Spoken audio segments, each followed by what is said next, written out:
Kami bangga punya Engkau, Allah kami yang hebat, Allah kami yang ajaib, Allah yang hidup, Allah yang kami agungkan dan kami sembah di dalam nama Yesus. Tuhan yang berfirman, Tuhan yang menggenapi, dan Tuhan yang hadir dalam persekutuan kami hari ini.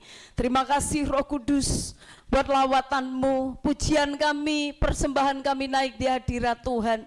Dan saat ini kami siapkan hati kami untuk belajar mendengarkan pengajaran lewat kebenaran firman-Mu.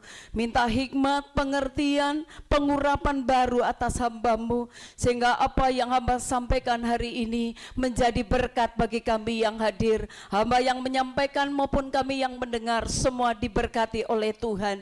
Bahkan saat firman Tuhan disampaikan, yang sakit langsung disembuhkan karena kuasa firman Tuhan yang melakukan mujizat. Pada saat firman diberitakan, yang terikat dibebaskan. Pada saat firman Tuhan diberitakan, ada kemuliaan Tuhan, ada mujizat Allah, sehingga kami pulang dari tempat ini ada sesuatu yang berbeda karena kami dilawat, kami berjumpa dengan Tuhan. Terima kasih Bapa, jika ada kuasa yang bukan dari Tuhan yang mencoba-coba mengganggu pemberitaan firman Tuhan, kami sehati kami tolak di dalam nama Tuhan Yesus Kristus. Urapi, berkati, pakai bibir mulut lidah hamba-Mu hari ini, biar apa yang hamba sampaikan itulah yang keluar dari hati Tuhan. Terpujilah nama-Mu, tutup bungkus kami dan kuasa darah-Mu, kami semua aman di dalam hadirat-Mu Tuhan. Kami buka hati kami buat firman Tuhan, di dalam nama Tuhan Yesus Kristus kami sudah berdoa.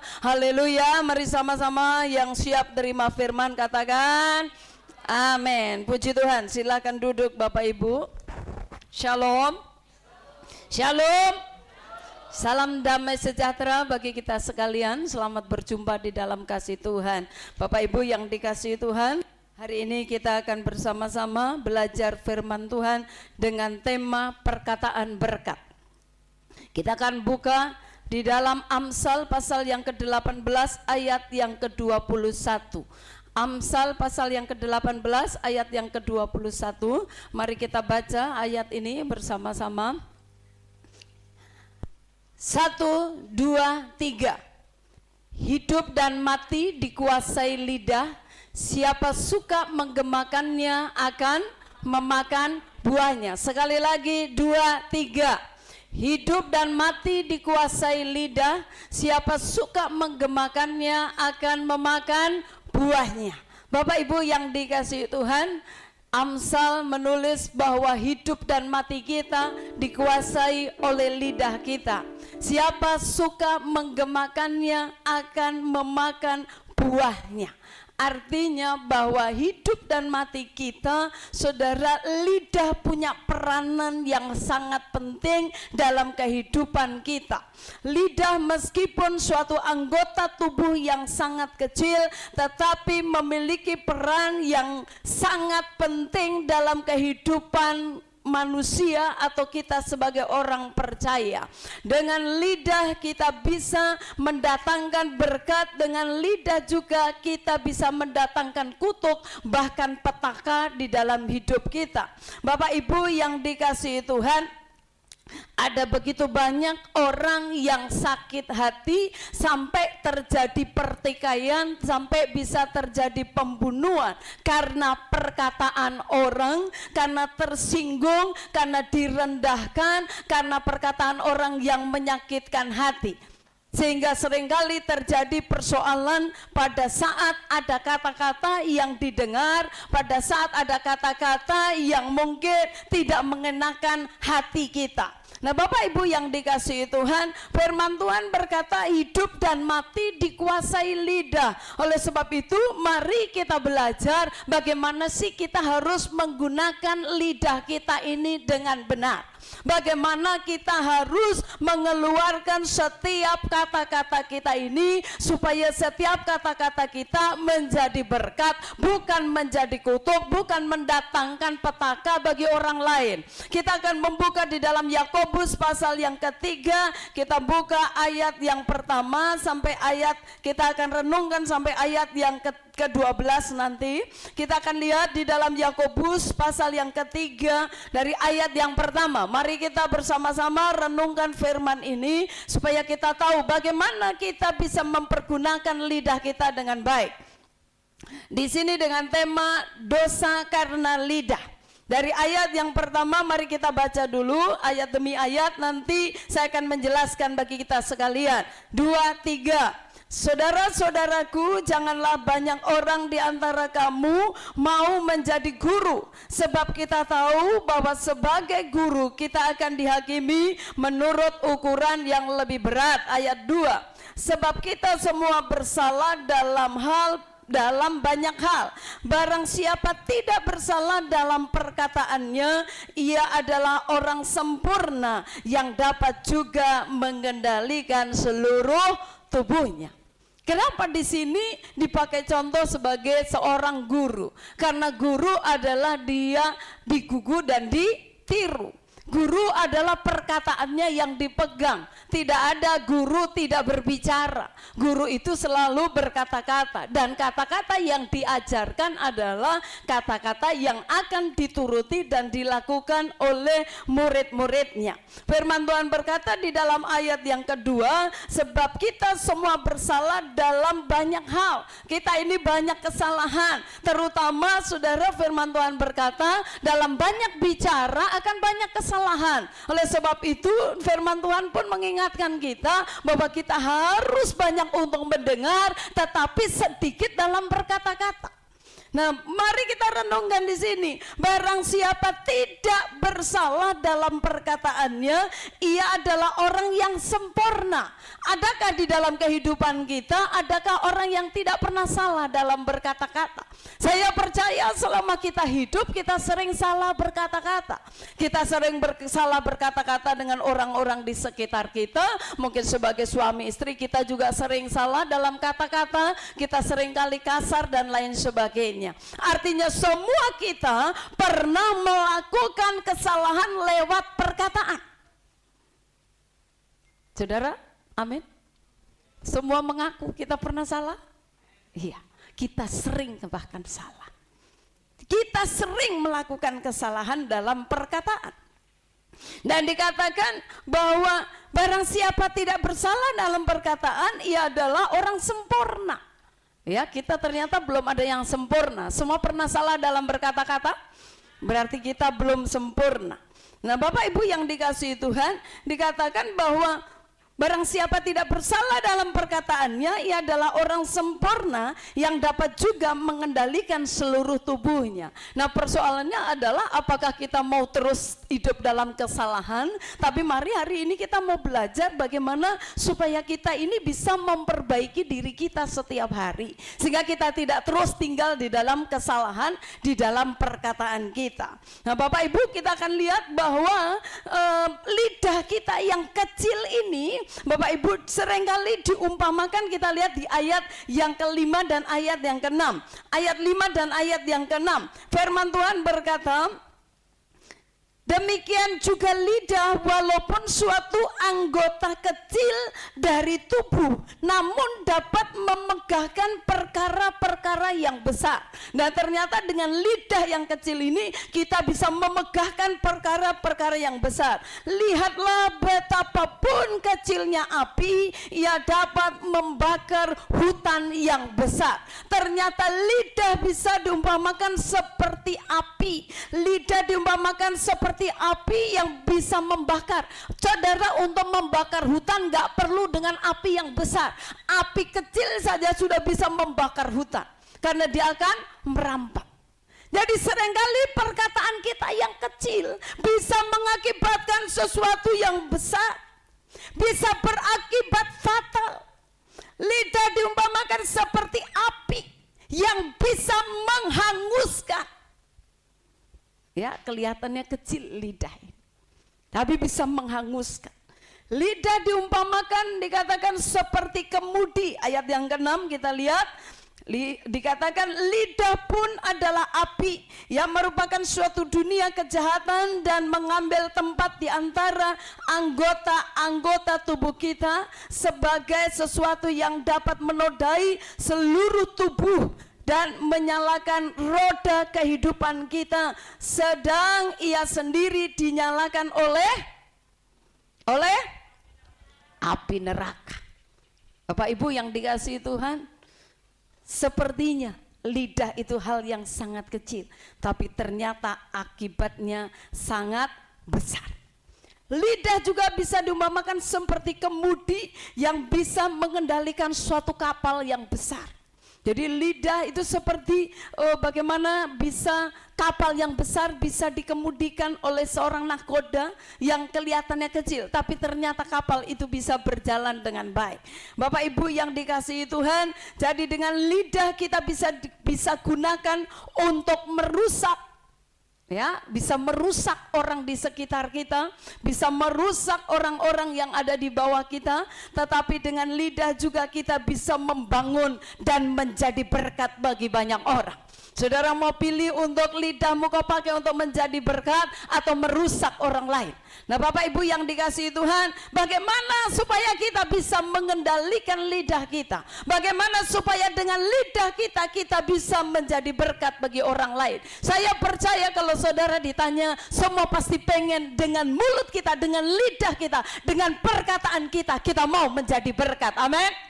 Saudara semua mau menjadi berkat. Kita akan renungkan beberapa hal di sini, bagaimana supaya kita ini bisa mengendalikan lidah kita. Yang pertama adalah kita harus memiliki hati yang bersih. Yang pertama kita harus memiliki hati yang bersih. Mari kita buka di dalam ayat yang ke-9, dari ayat yang ke-9 sampai ayat yang ke-12. Ayat yang ke-9 sampai ayat yang ke-12. Mari kita baca 2, 3. Dan dengan lidah kita mengutuk manusia yang diciptakan menurut rupa Allah. Terus, dari mulut yang satu keluar berkat dan kutuk. Hal ini saudara-saudaraku tidak boleh demikian terjadi. Adakah sumber memancarkan air tawar dan air pahit dari mata air yang sama? Saudara-saudaraku, adakah pohon ara dapat menghasilkan buah zaitun, dan adakah pokok anggur dapat menghasilkan buah ara? Demikian juga mata air asin tidak dapat mengeluarkan air tawar. Bapak Ibu yang dikasihi Tuhan, ini satu contoh bagaimana bahwa hati kita ini akan mengeluarkan sesuatu yang tidak boleh dua, tapi hanya satu. Bagaimana supaya kita bisa mengeluarkan sumber yang baik, yang benar? Saudara, miliki hati yang bersih. Miliki hati yang bersih. Di ayat yang ke-11 dikatakan satu sumber air tidak bisa memancarkan air tawar dan air yang pahit.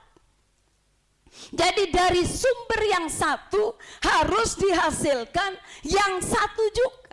Kalau hati kita bersih, pasti yang keluar pastilah yang bersih. Ayat yang ke-12 dikatakan mata air yang asin tidak dapat mengeluarkan air yang tawar. Artinya bahwa hanya satu yang dikeluarkan. Kalau asin ya asin, kalau pahit ya pahit, ya, kalau tawar ya tawar. Jadi nggak bisa dua-dua. Demikian juga kehidupan kita. Nah, Bapak Ibu yang dikasihi Tuhan, dalam Matius 15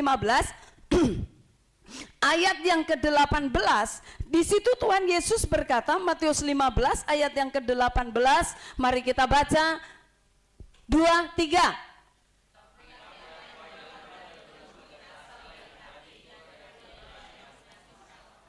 Apa yang keluar dari mulut berasal dari hati, itulah yang menajiskan orang. Ini dalam topik di mana orang bertanya tentang makanan yang menajiskan. Tapi Tuhan berkata yang masuk ke mulut tidak menajiskan, tapi yang menajiskan orang adalah yang keluar. Ya, saudara mau makan apapun, yang penting saudara berdoa dikuduskan di dalam nama Yesus. Tapi yang keluar itu yang bisa menajiskan. Dikatakan apa yang keluar dari mulut berasal dari hati, dan itulah yang menajiskan orang. Bapak Ibu yang dikasihi Tuhan, hati sumber. Jadi saudara nggak bisa berkata begini, ini cuman di mulut saya tapi hati saya tidak. Firman Tuhan berkata bahwa apa yang ada di hati itu yang keluar. Jadi kalau saudara berkata cuman mulut, saya percaya tidak sesuai dengan firman Tuhan. Karena apa yang keluar dari mulut itu sudah ada di hati. Nah Bapak Ibu perhatikan di sini, bahwa tetapi apa yang keluar dari mulut itu sudah ada di hati kita terlebih dahulu, dan itu justru yang bisa menajiskan orang, yang bisa merusak orang, karena apa yang ada di dalam hati kita. Oleh sebab itu mari hati kita setiap hari harus dibereskan terlebih dahulu.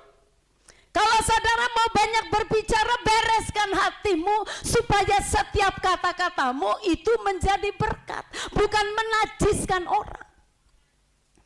Kalau hatimu najis, pasti yang keluar adalah najis.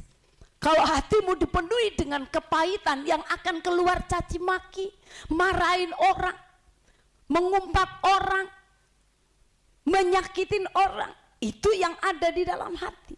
Akan keluar lewat perkataan kita. Oleh sebab itu mari beresin hati kita. Bagaimana caranya kita membereskan hati? Ada beberapa hal contoh di sini. Kalau orang itu belum mengenal Tuhan, dia belum hidup di dalam Yesus.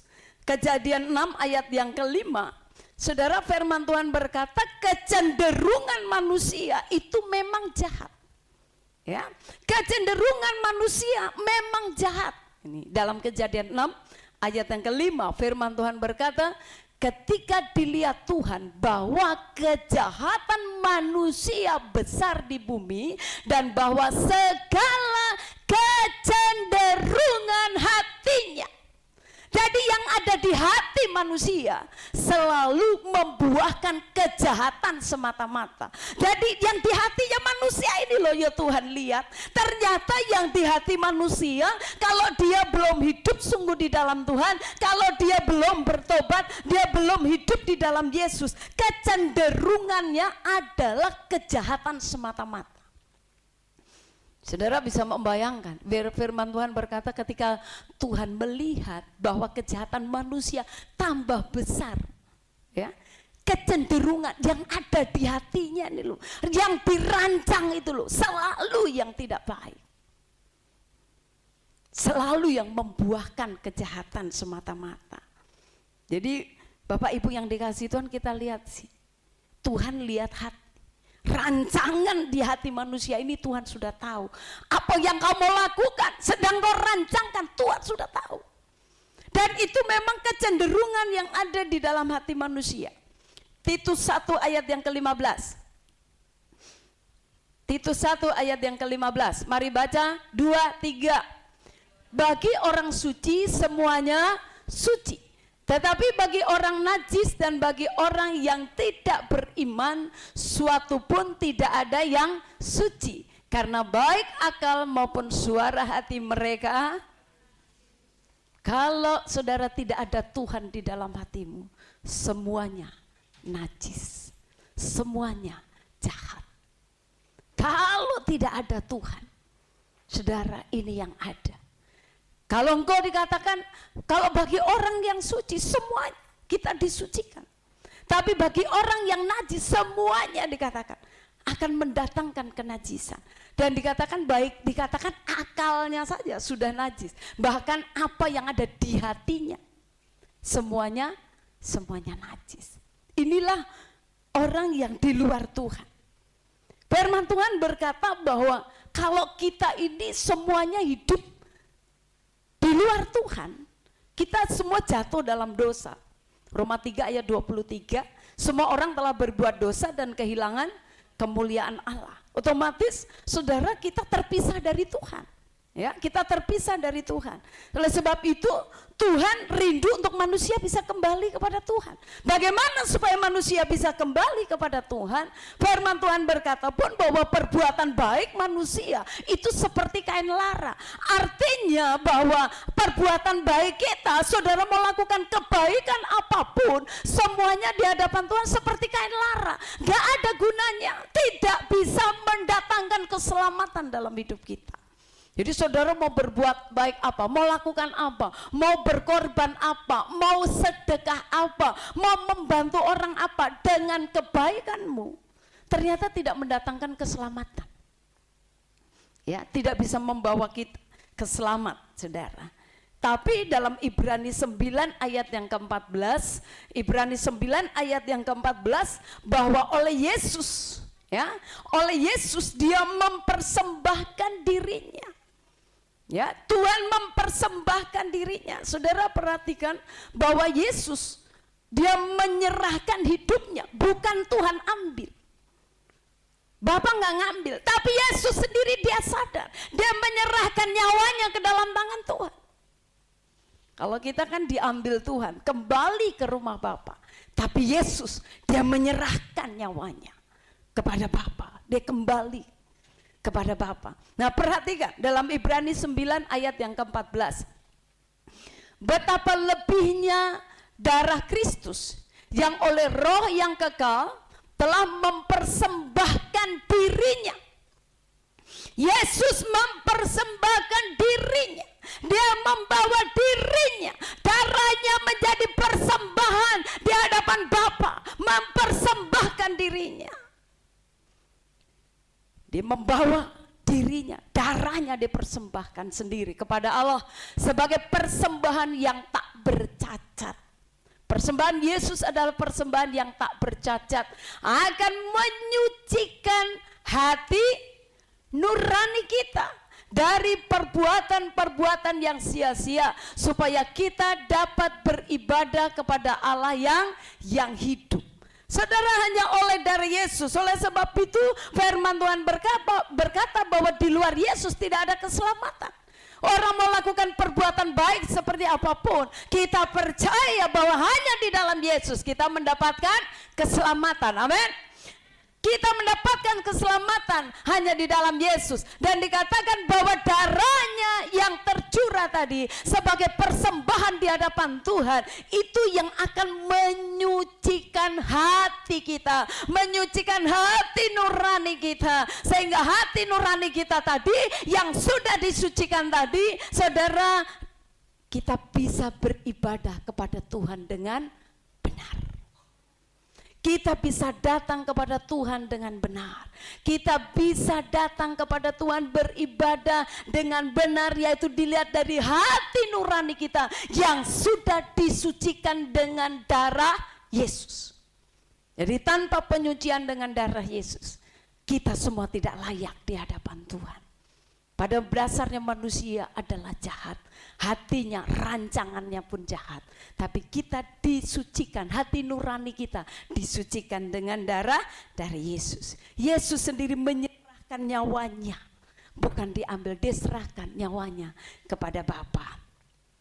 Bapak Ibu yang dikasihi Tuhan, kemudian setelah kita menerima keselamatan dari Tuhan, kalau tadi bagi orang yang mungkin belum mengenal Tuhan, hidupnya pada dasarnya dia adalah penuh dengan rancangan-rancangan yang jahat. Tapi bagaimana dengan kita setelah kita menerima keselamatan dari Tuhan? Apa yang harus kita lakukan setelah kita menerima keselamatan dari Tuhan? Yehezkiel 36 ayat 26 sampai ayat yang ke-29. Ini yang akan terjadi dalam hidup kita setelah kita menerima keselamatan dari Tuhan. Mari kita baca Yehezkiel 36 mulai ayat yang ke-26.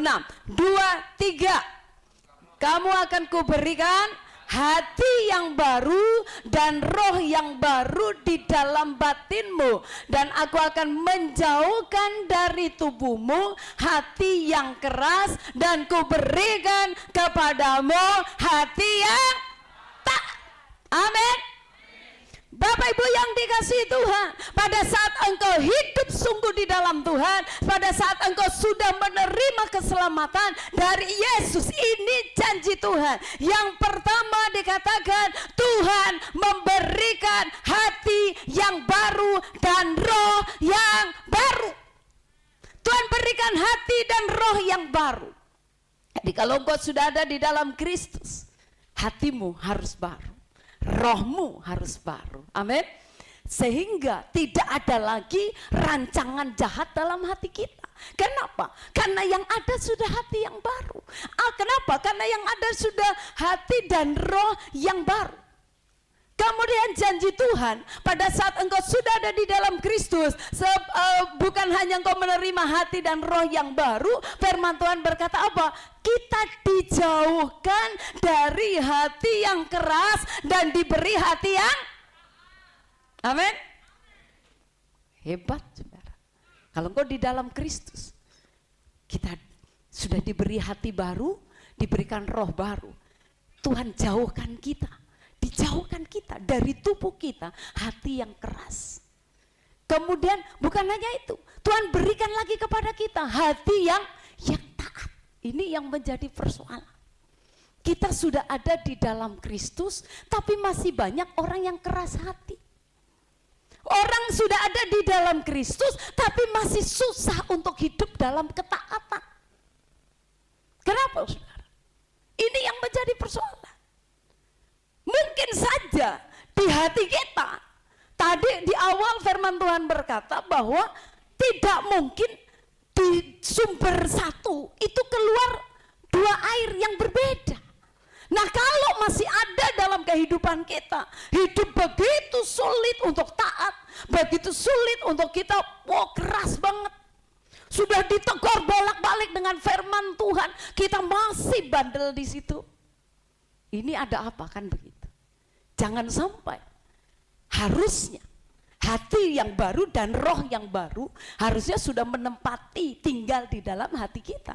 Harusnya hati nurani kita ini sudah terus disucikan sama Tuhan. Oleh sebab itu, mari firman Tuhan ini berkata, saudara terus buka hati supaya benar-benar yang lama berlalu, yang baru ini datang. Jangan yang lama masih saudara simpan, masih simpan masa lalu, masih simpan hal-hal yang di belakang masih kita simpan. Hal-hal yang sudah bertahun-tahun, kejadian yang sudah bertahun-tahun masih disimpan di dalam hati. Sehingga yang baru tidak bisa masuk menguasai hidupmu. Kenapa? Masih ada sebagian. Sebagian yang bersih, sebagian yang gak bersih. Alkitab berkata, terang dan gelap gak bisa bersatu. Gak mungkin dari hati yang sama ini sebentar keluar yang manis, sebentar keluar pahit, sebentar manis, sebentar pahit. Ini apa ini, saudara? Mari buka hatimu. Biarkan hati yang baru dan roh yang baru menguasai sepenuhnya dalam hidup kita. Banyak orang gagal, jatuh bangun, naik turun karena dua hal tadi. Dia masih simpen yang pahit-pahit, tapi mau masuk yang baru juga. Saya yang baru ya saya juga, tapi yang lama kayaknya yang lama masih enak dipertahankan. Wah, saudara, gak bisa. Kita harus buka hati. Tuhan, aku mau melepaskan yang lama, biarlah yang baru masuk dan menguasai hatiku. Amin. Roh dan hati yang baru. Kemudian pada saat roh dan hati yang baru, saudara, engkau mulai dijauhkan dari yang keras. Engkau akan mudah untuk dibentuk. Orang yang hatinya lembut akan mudah dibentuk, ya.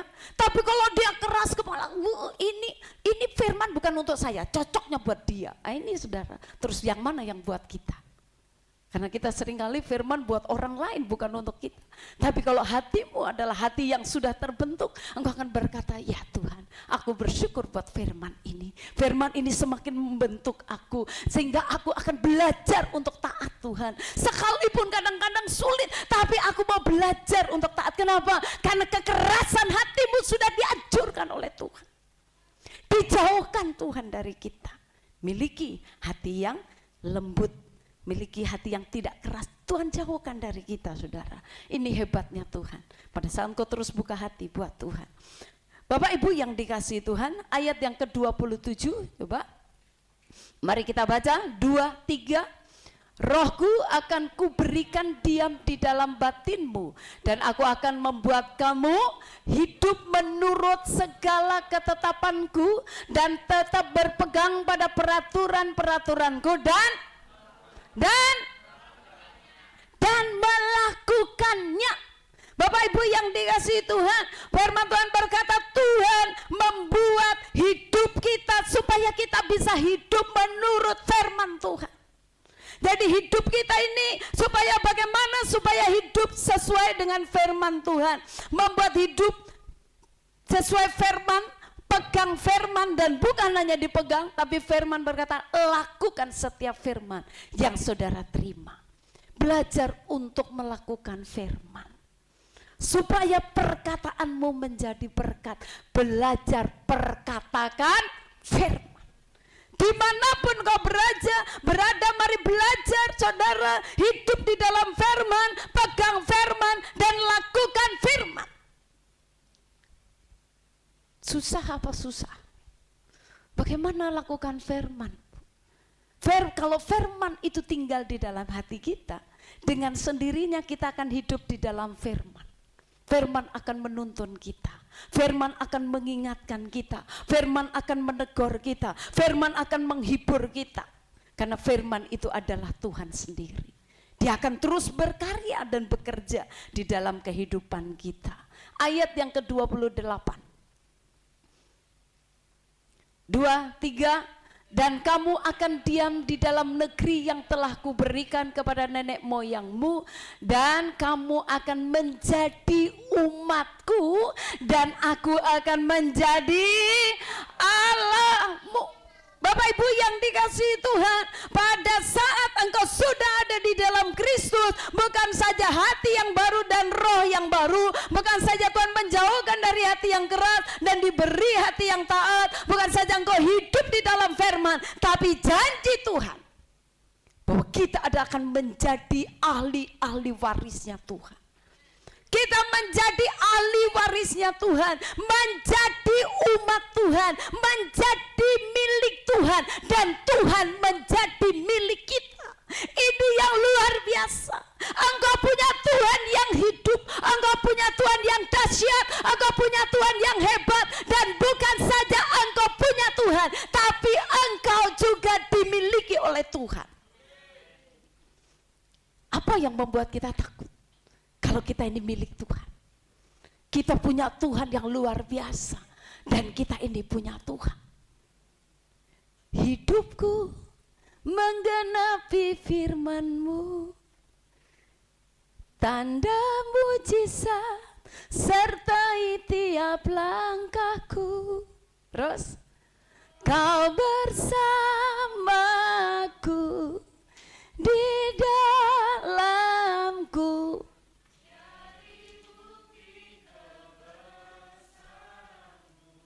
Hidup kita hidup di dalam firman, sehingga langkahmu adalah langkah firman. Tuhan bersama dengan kita, kita bersama dengan Tuhan. Apa yang terlalu berat jika Tuhan ada di dalam hidupmu? Apa yang terlalu sulit? Orang banyak mengejar mujizat, mujizat, mujizat. Kalau engkau tahu engkau ada di dalam Tuhan, Tuhan ada dalam hidupmu, terlalu sulitkah Tuhan melakukan mujizat? Terlalu sulitkah untuk Tuhan bisa menolongmu? Tapi mari kita lihat hati kita. Jangan sampai masih ada separuh pahit, separuh manis. Jangan sampai dari hati yang satu masih simpan sesuatu masa lalu, tapi kita mau juga yang dari Tuhan. Gak bisa. Harus satu. Tuhan dalam kita, kita di dalam Tuhan. Jadi kita ahli warisnya. Kita umat kepunyaan Tuhan. Ayat 29. Mari kita baca 2, 3. Aku akan melepaskan kamu dari segala dosa kenajisanmu, dan aku akan menumbuhkan gandum serta memperbanyaknya, dan aku tidak lagi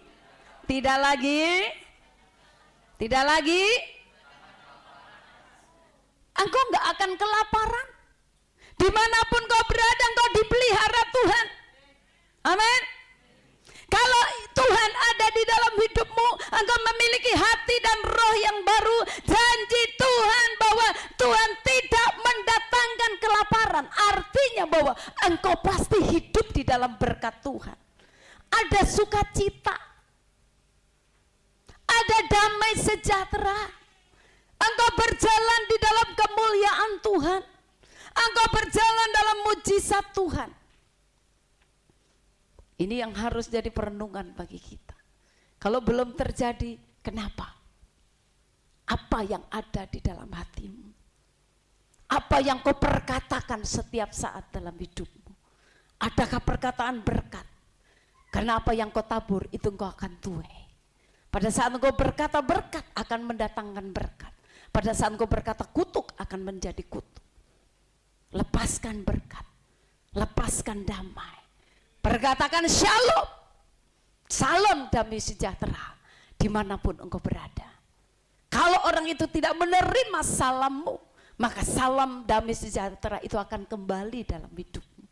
Tidak perlu takut dimanapun engkau berada, tetap sampaikan salam sejahtera. Bapak Ibu yang dikasihi Tuhan, bagaimana dengan orang yang sudah percaya Yesus? Amsal 4 ayat yang ke-23. Tadi yang pertama, Tuhan akan memberikan hati dan roh yang baru tadi. Tapi ada ayat yang berikut, Amsal 4 ayat yang ke-23. Mari kita baca 2, 3. Jagalah hatimu dengan segala kewaspadaan, karena dari situlah apa?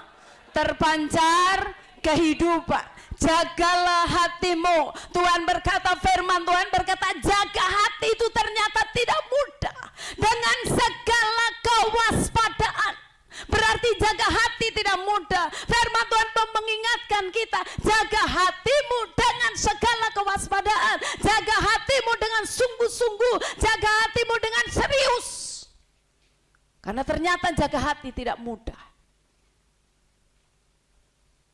Alkitab mengingatkan bagi kita, jaga hatimu dengan segala kewaspadaan. Karena dari situlah terpancar kehidupan. Kalau hatimu bersih, hidupmu akan bersih. Kalau hatimu jahat, yang keluar selalu perkataan yang tidak baik. Oleh sebab itu jaga hati. Amin. Jaga hati dengan waspada setiap hari. Di sekitar kita begitu banyak hal yang bisa merusak hati kita. Orang bisa berkata sesuatu yang kelihatannya sepele, tapi langsung masuk di hati, langsung masuk ke dalam. Kadang-kadang langsung kita simpan sampai berhari-hari. Akhirnya sudah menjalar, bisa mendatangkan banyak penyakit dalam hidup kita. Jaga hati dengan segala kewaspadaan. Bagaimana supaya kalau saya gagal menjaga hati? Bagaimana kalau saya jatuh dalam dosa? Dosa karena saya nggak jaga hati. Bagaimana kalau saya jatuh dalam dosa perkataan saya karena saya nggak jaga hati? Apa yang harus kita lakukan? Kalau saudara sudah hidup dalam keselamatan di dalam Yesus, cepat-cepatlah bertobat. Kalau orang yang belum di dalam Tuhan, ya mereka harus menerima Yesus supaya disucikan hati nuraninya. Tapi kalau kita yang sudah hidup di dalam Tuhan, sudah pelayanan lagi, apa yang harus kita lakukan? Kalau kita jatuh dalam dosa karena kita nggak jaga hati kita, cepat-cepat bertobat. Amin. Cepat bertobat, jangan tunggu besok. Supaya hati tetap bersih dan tetap murni. Jadi hati kita terus kedapatan bersih dan murni di hadapan Tuhan, bukan berarti kita nggak bikin salah. Tapi pada saat kita bikin salah, kita cepat-cepat sadar, aduh tadi saya salah berbicara, Ampuni saya Tuhan, kembali sucikan saya, kuduskan saya, hati saya Tuhan, murnikan kembali. Mengampuni jika ada sesuatu yang sudah masuk ke dalam hatimu. Karena kadang-kala perkataan itu tajam. Nah, kita akan lihat di sini. Ada perkataan yang tajam. Supaya hati tetap bersih dan murni. Karena itu akan berpengaruh kepada ucapan kita. Akan berpengaruh kepada tingkah laku kita. Amsal 15 ayat yang ke-13. Amsal 15 ayat yang ke-13. Ya, mari kita baca 1, 2, 3. Hati yang gembira membuat muka berseri-seri, tetapi kepedihan hati, coba lihat kanan kiri dulu, hatinya lagi gembira enggak? Orang yang gembira dia bilang apa? Jangan begini, saya pengen lihat hatimu. Nggak bisa. Saudara mau lihat hati orang, lihat dari mukanya. Amin. Saudara mau tahu hatinya orang? Mau tahu hati istrimu? Lihat mukanya.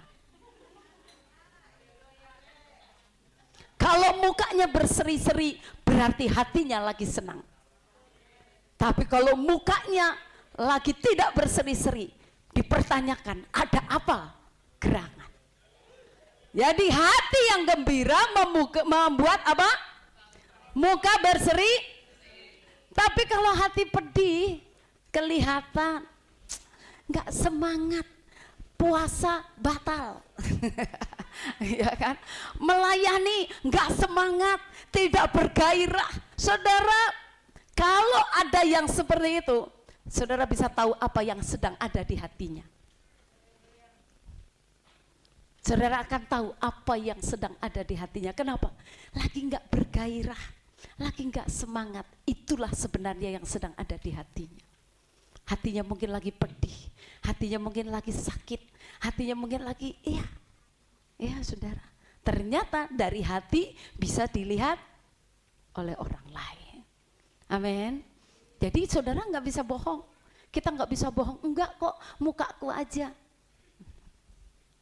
Dari hati. Amin. Dari hati.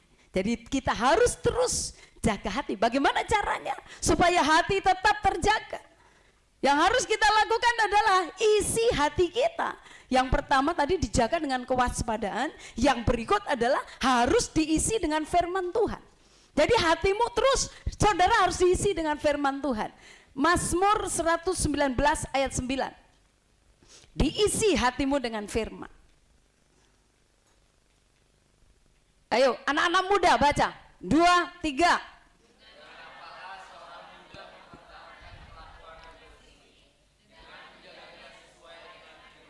Terus 10.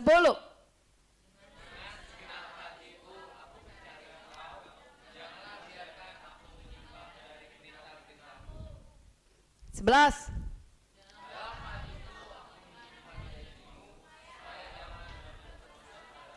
Bagaimana supaya tidak jatuh, supaya tidak lakukan dosa anak-anak muda dengan dalam hatiku aku menyimpan janji-janjimu.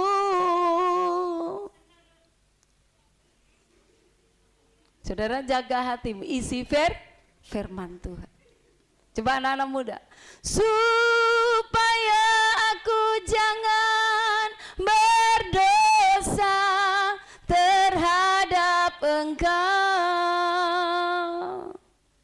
Firman-Mu itu pelita bagi kakiku, bagi jalan hidupku.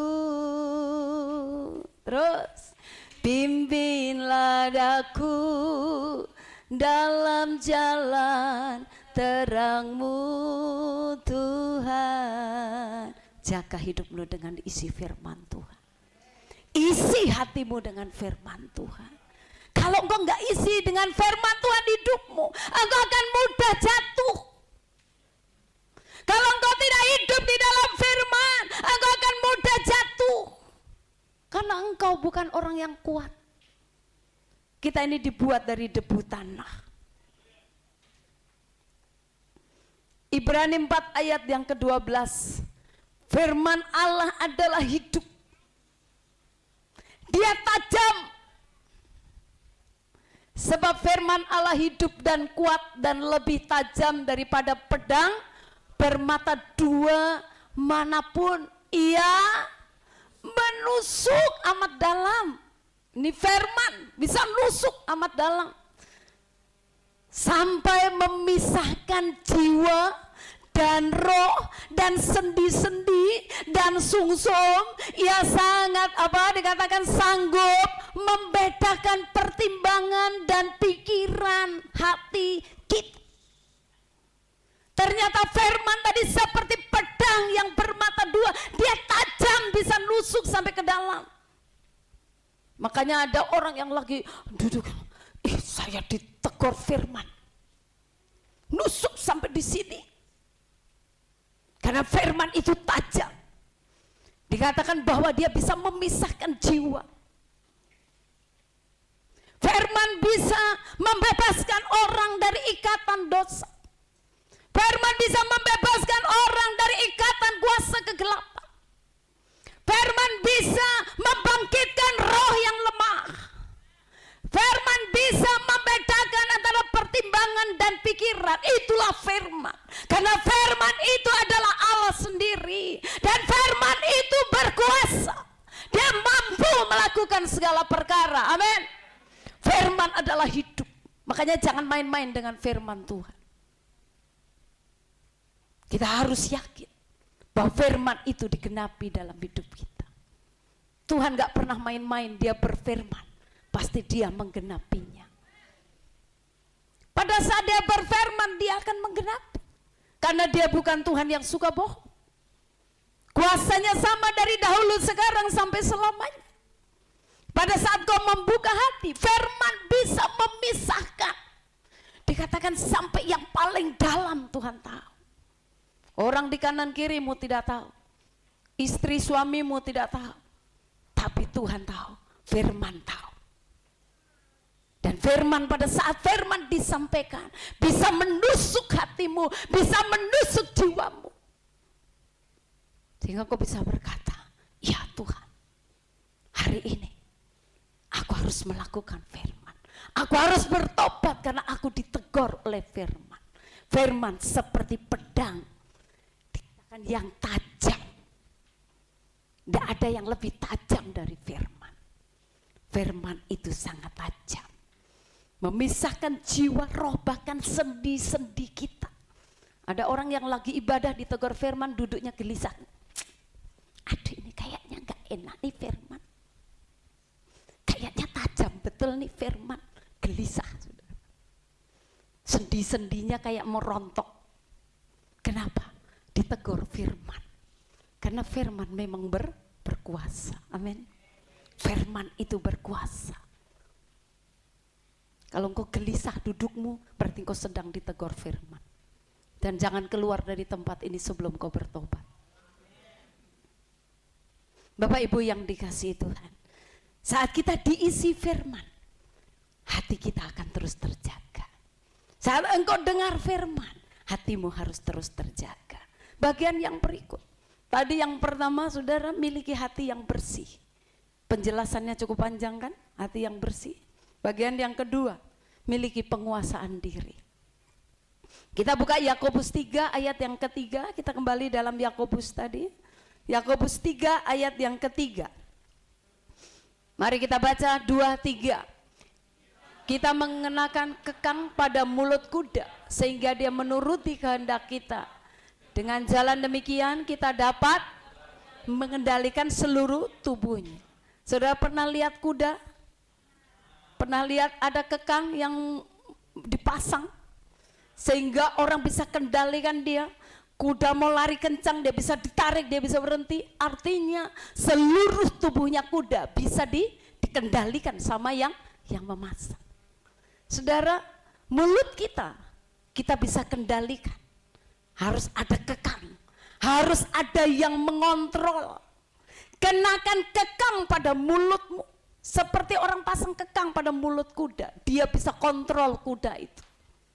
Ya, dia bisa, kudanya mau disuruh cepat, lari cepat, bisa. Ya, dia gitu, lari dia kudanya.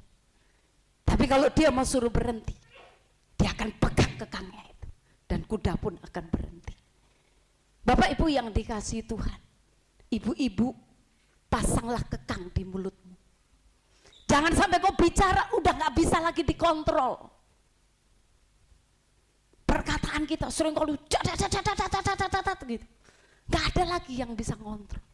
Tapi Alkitab kasih contoh, pasang kekang di mulut kita, supaya kita bisa ngontrol perkataan kita, supaya kita bisa ngontrol apa yang keluar dari mulut kita.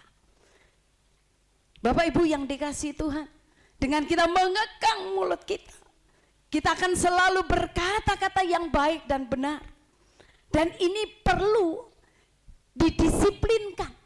Kita perlu mendisiplinkan diri terus menerus. Gak bisa langsung sekali dengar firman langsung yang tadinya ibu-ibu misalnya cerewet gitu, langsung suaminya bilang ini, hari ini istriku langsung berubah, mulutnya langsung ada kekang. Besoknya dol lagi. Ternyata ini perlu belajar. Ternyata ini perlu disiplin, perlu dilatih. Ya, kita nggak bisa, kita nggak latih. Kalau hari ini kita gagal, waduh, berarti belum ada kekang di mulut saya. Besok lagi belajar lagi, besok lagi belajar sampai saudara berhasil. Tapi yang harus terutama kau lakukan, isi terus hatimu dengan firman. Kalaupun engkau berkata banyak, biarlah setiap kata-kata itu benar.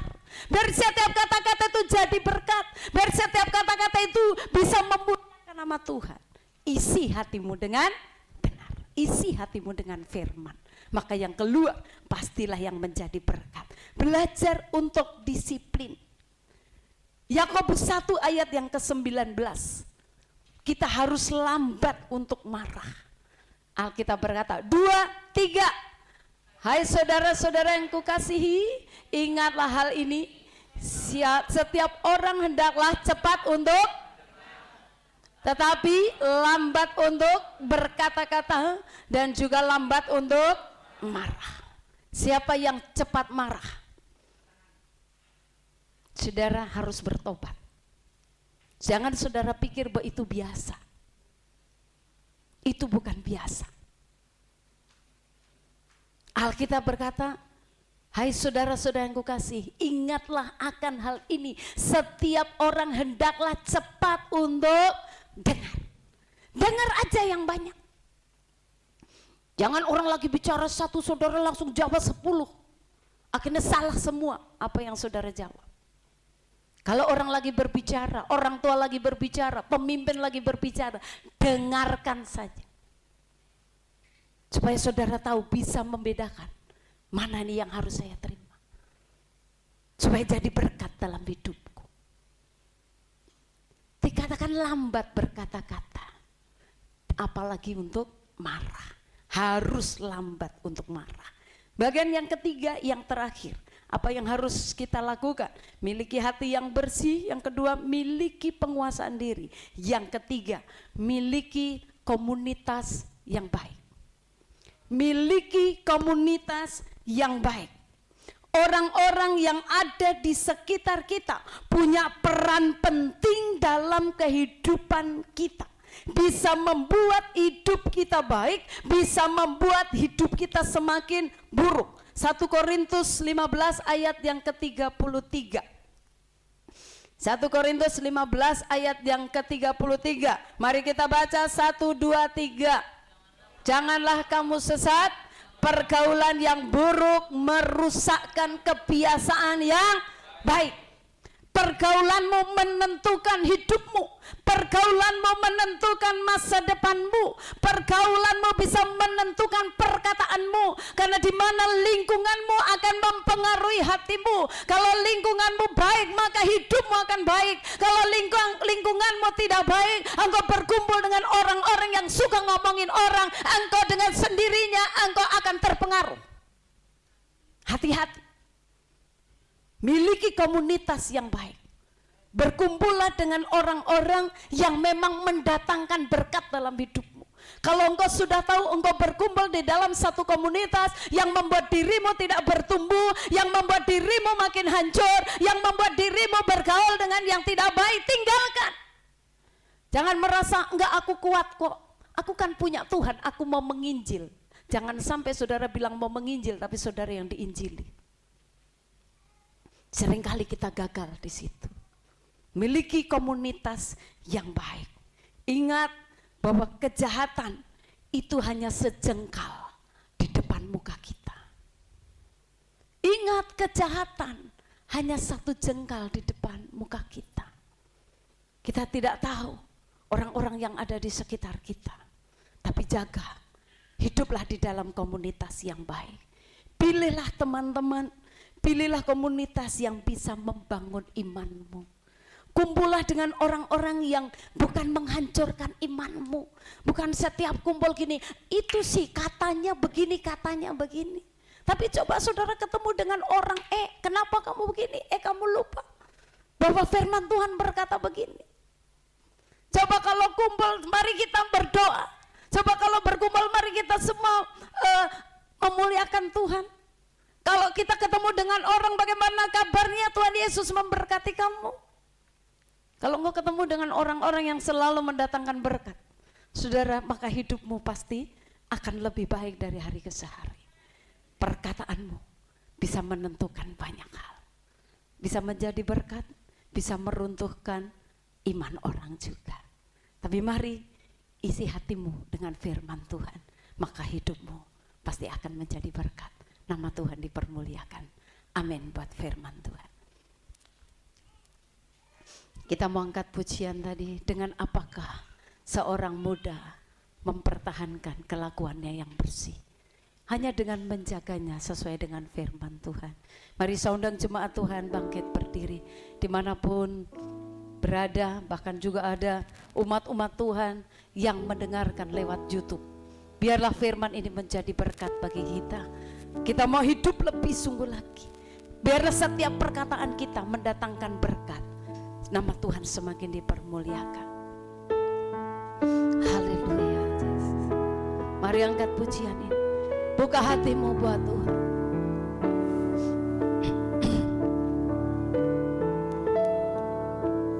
Dengan apakah seorang muda dapat mempertahankan kelakuan yang bersih, dengan menjaganya sesuai firman Tuhan. Katakan kepada Tuhan, mari.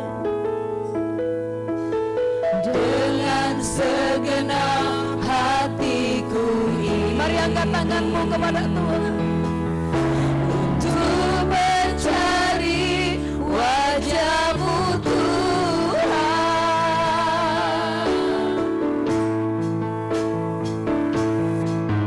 Jangan biarkan ku menyimpang dari perintah-Mu. Oh, mari katakan dalam hatimu, dalam hatiku aku menyimpan janji-janji-Mu.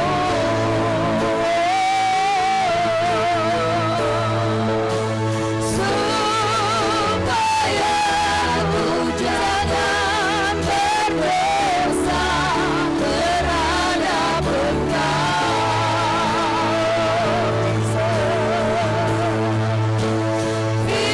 Firman-Mu itu berlina bagi kakiku dan terang bagi jalan hidupku.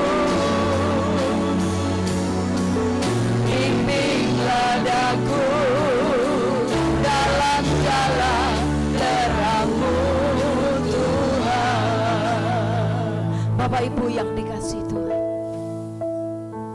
kita bisa salah, dalam setiap perkataan kita jika kita tidak hidup di dalam Tuhan. Janji Tuhan, Dia memberikan hati dan roh yang baru. Jika engkau mau hidup menjadi berkat lewat perkataanmu, bersihkan hatimu. Biar hanya roh dan hati yang baru yang dari Tuhan yang menguasai hidup, maka itu akan mengubah seluruh kehidupan. Janji Tuhan iya dan amin. Dia mampu melakukan segala perkara. Maka akan dijadikan ahli warisnya. Tuhan akan membuat hidupmu naik. Engkau akan menjadi berkat. Tapi Tuhan gak bisa kompromi dengan hidup lamamu yang masih tinggal di dalam hati. Hari ini biarlah firman Tuhan mengingatkan kita. Mari lihat hatimu. Masih adakah yang kau simpan? Masih adakah yang mengganjal di hatimu? Sehingga roh Tuhan, hati yang baru tidak bisa tinggal dan menguasai seluruh hidup. Tuhan berkata bahwa engkau adalah umatku dan aku adalah Allah. Biar sepenuhnya Tuhan berkarya. Tapi mari bereskan hidup supaya Tuhan bisa sepenuhnya menguasai hidup. Simpan firman Tuhan. Simpan firman Tuhan. Firman-Nya iya dan amin. Biar firman itu yang mengubah kehidupan. Mari Bapak Ibu, saya berikan kesempatan engkau yang mau bertobat sungguh-sungguh. Engkau yang mau memiliki komitmen yang baru untuk hidup sungguh di dalam Tuhan. Angkat tanganmu di hadirat Tuhan. Biar Tuhan yang menjamahmu, Tuhan yang menolong, Tuhan yang paling tahu apa yang ada di hatimu. Engkau boleh angkat tangan di hadapan Tuhan. Hari ini engkau yang datang dengan persoalan, mungkin persoalanmu terlalu berat, sehingga engkau berkata, Tuhan, aku sudah tidak mampu. Tapi dengar, jika hati dan rohmu baru, engkau memberikan keleluasaan, Tuhan berkarya dalam hidupmu. Mujizat itu masih ada. Mujizat masih ada. Tuhan mampu menolongmu. Jangan batasi Tuhan. Mari simpan firman Tuhan di hati. Katakan, dalam hatiku aku menyimpan janji-janjimu Tuhan. Dalam hati. Amin. Bahkan engkau yang sakit, tidak ada yang mustahil bagi Tuhan. Janji-janjimu. Jika rohmu baru dan hatimu baru, adakah yang terlalu sulit untuk Tuhan bisa menolong dan menyembuhkan?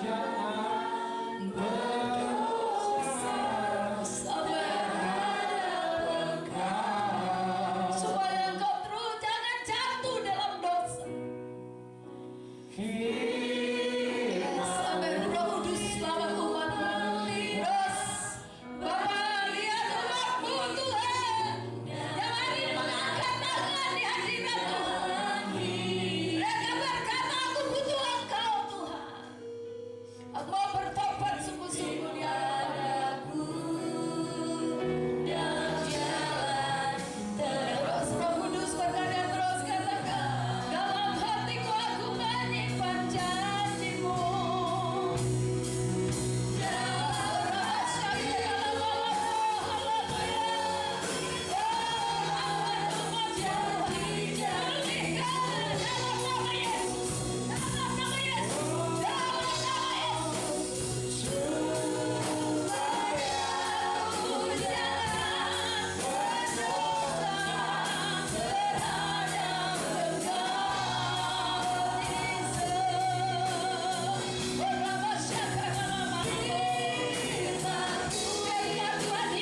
bagi setiap umat Tuhan yang mengangkat tangan di hadirat Tuhan.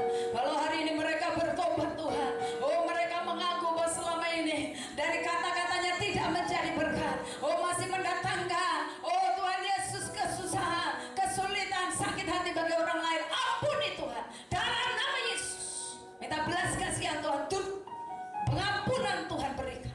Hari ini bebaskan Tuhan. Terus terima kelepasan dalam nama Yesus. Terima kelepasan dalam nama Yesus. Terima, terus terima. Terus buka hatimu, terus buka hatimu. Pengampunan kau terima. Hari ini terima hati yang baru dan roh yang baru. Terus masuk lebih dalam. Masuk.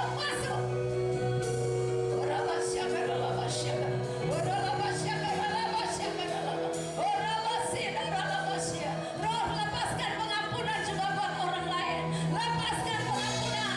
Lepaskan. Tinggalkan masa lalumu. Tinggalkan yang menghalangi karya Tuhan. Jangan kau simpan lagi hal-hal yang masa lalu. Jangan simpan busuk, supaya yang keluar dari hatimu sesuatu yang murni, yang datang dari Tuhan. Haleluya. Lora basyikara. Tuhan ada di tempat ini. Biar kau menerima kelepasan hari ini. Terima kelepasan. Terima kelepasan. Terima kelepasan. Terima kelepasan. Terima kelepasan. Terima kelepasan. Terima kelepasan. Terima kelepasan. Terus semua menyembah Tuhan. Mari sembah Tuhan. Bebaskan rohmu. Bebaskan rohmu.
Kami bangga dan kagum kepadamu Tuhan, karena kami punya Allah yang hidup, Allah yang luar biasa. Terima kasih buat penyertaan-Mu dalam ibadah kami dari awal sampai akhir. Tuhan telah menyertai dan menjaga dan mengurapi kami. Ada sesuatu yang baru yang Tuhan berikan dalam hidup kami. Kami percaya kami yang sakit kami disembuhkan, yang lemah kami dikuatkan, yang terikat kami dibebaskan. Bahkan janji-Mu Kau mengangkat kami naik dan bukan turun.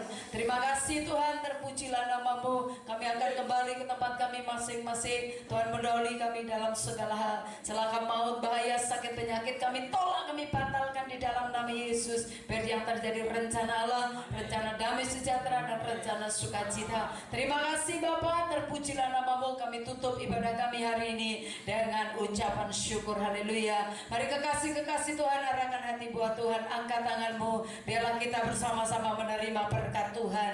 Tangan yang kudus, tangan yang berlubang paku, tangan yang penuh dengan kasih, rahmat dan berkat itu diarahkan kepada kita, dan terimalah berkatnya.